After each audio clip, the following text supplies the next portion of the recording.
ನನ್ನ ಹೆಸರು ಚಂದ್ರಶೇಖರ್, ಮಾಜಿ ಸೈನಿಕರು, ಜಾತವಾರ ಗ್ರಾಮ, ಚಿಕ್ಕಬಳ್ಳಾಪುರ ತಾಲೂಕು. ನಾನು 2005ರಲ್ಲಿ ಮಿಲಿಟರಿ ಕೋಟಾದಲ್ಲಿ 5 ಎಕರೆ ಜಮೀನು ಮಂಡಿಕಲ್ ಹೋಬಳಿ ಆರೂರು ಗ್ರಾಮ ಸರ್ವೆ ನಂಬರ್ 112ರಲ್ಲಿ 5 ಎಕರೆ ಮಂಜೂರಾಗಿತ್ತು. ಮತ್ತು ನನ್ನ ಪಕ್ಕದಲ್ಲಿ ರೈತರಿಗೆ 3 ಎಕರೆ ಒಳಗಡೆ ಸುಮಾರು 1971ನಲ್ಲೇ ಮಂಜೂರಾಗಿತ್ತು. ಈ ಜಮೀನುಗಳನ್ನೆಲ್ಲ ಅರಣ್ಯ ಇಲಾಖೆಯವರು ಸುಮಾರು ವರ್ಷಗಳಿಂದ ನಮಗೆ ತೊಂದರೆ ಮಾಡ್ತಾ ಬಂದಿದ್ದಾರೆ. ನಾವು ಬೆಳೆ ಹಾಕೋದು, ಅವ್ರು ಕಿತ್ತಾಕೋದು, ಈ ಥರ ತೊಂದರೆ ಮಾಡ್ತಾ ಬಂದಿದ್ದಾರೆ. ಸುಪ್ರೀಂ ಕೋರ್ಟ್ ಒಂದು SIT ರಚನೆ ಮಾಡೈತೆ.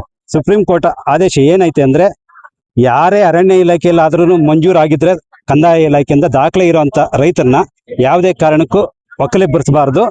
ಅದು ರಿಪೋರ್ಟು ರಾಜ್ಯ ಸರ್ಕಾರಕ್ಕೆ ಕೊಡಬೇಕು. ಮುಂದಿನ ಆದೇಶದವರೆಗೂ ಇವ್ರಿಗೇನು ತೊಂದರೆ ಮಾಡಬಾರ್ದು ಅಂತ ಒಂದು ಆದೇಶ ಐತೆ. 2015ರಲ್ಲಿ ಕರ್ನಾಟಕ ರಾಜ್ಯ ಸರ್ಕಾರ ಇದೇ ಆದೇಶ ಐತೆ. 3 ಎಕರೆ ಒಳಗಡೆ ಯಾವುದೇ ರೈತರಿದ್ರು, ST SC ಬುಡಕಟ್ಟು ಜನಾಂಗ 3 ಎಕರೆ ಒಳಗಡೆ ತನಕ ಇದ್ರೂ ಇವ್ರಿಗೆ ಒಗ್ಗಲೆಬ್ಬಿಸಬಾರ್ದು. ಮುಂದಿನ ಆದೇಶ ತನಕ ಇವರೇ ಇರಬೇಕು ಅಂತ ಒಂದು ಆದೇಶ ಐತೆ.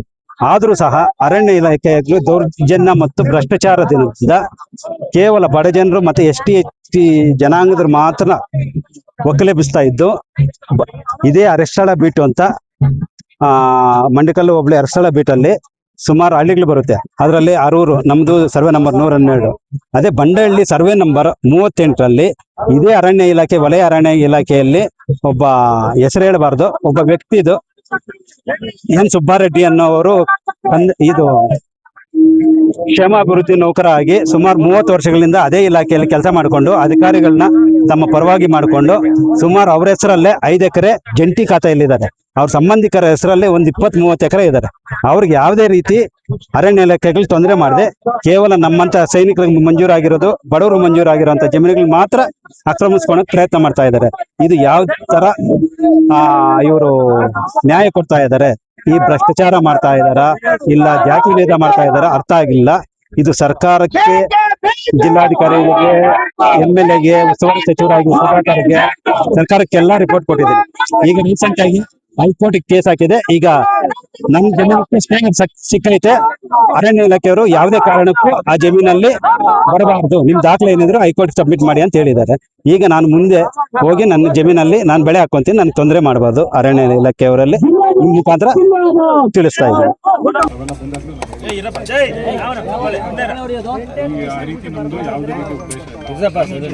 ಪ್ರತಿಭಟನೆ ಮಾಡಬಹುದು, ನಿಮ್ದು ಅಕ್ಕಿ ಏನಿದೆ ಅದನ್ನ ಕೇಳಲಿಕ್ಕೆ ಸರ್ವರಿಗೂ ಅಧಿಕಾರ ಇದೆ. ಆದ್ರೆ ಇದೇನು ಆಗ್ತದೆ, ಅವಘಡ ಇದು ಆಗ್ಬಾರ್ದಾಗಿತ್ತು. ನಾವು ತೀವ್ರ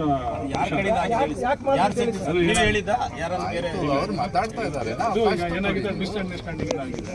ಅದು ಯಾವುದೇ ಕಾರಣಕ್ಕೂ ನಮ್ದು ಯಾವುದೇ ದುರುದ್ದೇಶ ಇಲ್ಲ. ಯಾವುದೇ ಹೋರಾಟನ ಗಮನ ಮಾಡಬೇಕು ಅನ್ನೋ ಉದ್ದೇಶ ನಮ್ಗಿಲ್ಲ. ಈ ರೀತಿ ಏನಾಗಿದೆ, ಇದು ಮುಂದೆ ಈ ರೀತಿ ಆಗದೆ ಇರೋ ರೀತಿ ನಾವು ಗಮನ ವಹಿಸ್ತೀವಿ. ಮತ್ತು ಈ ರೀತಿ ಏನಾಗಿದೆ, ನಿಮ್ಮ ಮನಸ್ಸಿಗೆ ಬೇಜಾರಾಗಿದೆ, ಇದಕ್ಕೆ ತೀವ್ರ ವಿಷಾದ ನಾನು ವ್ಯಕ್ತಪಡಿಸ್ತೀನಿ. ಇದನ್ನ ದಯವಿಟ್ಟು ಜಮೀನ್ ಹತ್ರ ಹೋಗ್ಬಾರ್ದು, ಜಮೀನ್ ಹತ್ರ ಅಲ್ಲಿ ಹೋಗ್ಬಾರ್ದು. ಅದೇ ಮೇನ್ ನಮ್ಗೆ. ಇದು ಸಾರ್ವಜನಿಕ ನಿಮ್ದೇ ಆಫೀಸ್, ಇದು ನಮ್ಮ ಚೇಂಬರ್ಗೂ ನೀವು ಬರ್ಬೋದು, ನಮ್ಮ ಆಫೀಸಿಗೆ ಬರ್ಬೋದು, ಎಲ್ಲಿ ಬೇಕಾದ್ರೂ ನೀವು ಬರ್ಬೋದು, ನಿಮ್ದೇ ಆಸ್ತಿ. ಆ ರೀತಿ ಏನೋ ಭಾವನೆ ಇಟ್ಕೋಬೇಡಿ. ಎಲ್ಲರೂ ಒಂದೇ, ನಾವೆಲ್ಲ ಅಣ್ಣ ತಮ್ಮಂದಿರಿದ್ದಂಗೆನೆ. ನಾವೆಲ್ಲರೂ ನಿಮ್ದೇ ಸೇವೆ ಮಾಡೋಕ್ಕಿರುವಂಥ ಸರ್ಕಾರಿ ನೌಕರರು. ಅದು ಮೊದಲನೇ. ಮತ್ತು ಇನ್ನೊಂದು ಏನಾಗಿದೆ, ಈಗ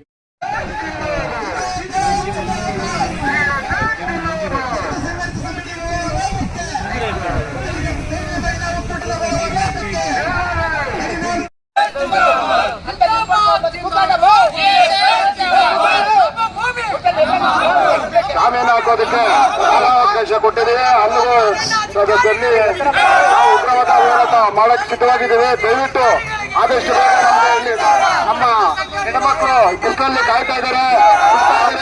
ಆದ್ರಿಂದ ತಾವುಗಳು ದಯವಿಟ್ಟು ಶಾಮೀಲ.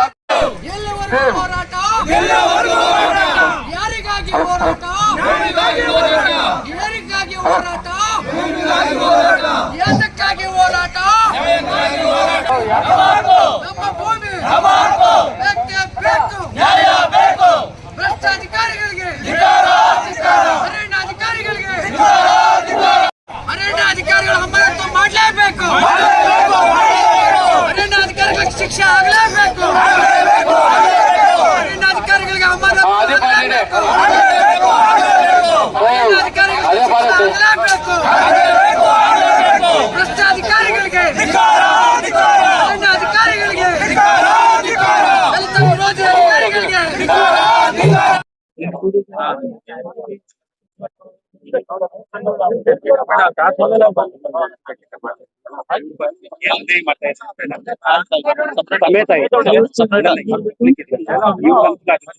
ಸುಪ್ರೀಂ ಕೋರ್ಟ್ ಆದೇಶ ಏನೈತೆ ಇವ್ರು ಏನ್ ಮಾಡ್ತಾರೆ, ಇವ್ರು ಯಾಕೆ ಬಡವರು ಮಾಡ್ತಾ ಇದಾರೆ ಬಲಾಢ್ಯರಿಗೆ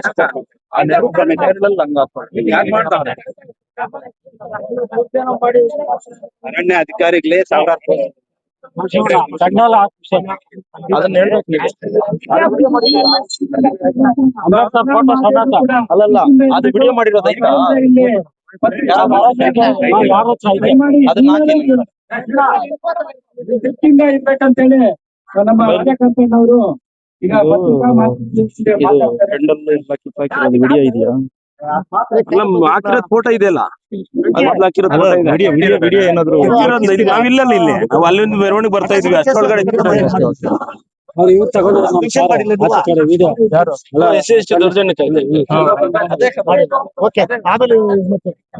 ಓಕೆನಾ ಸರ್? ಮೈಕ್ ಬೇಡ ಅಣ್ಣ.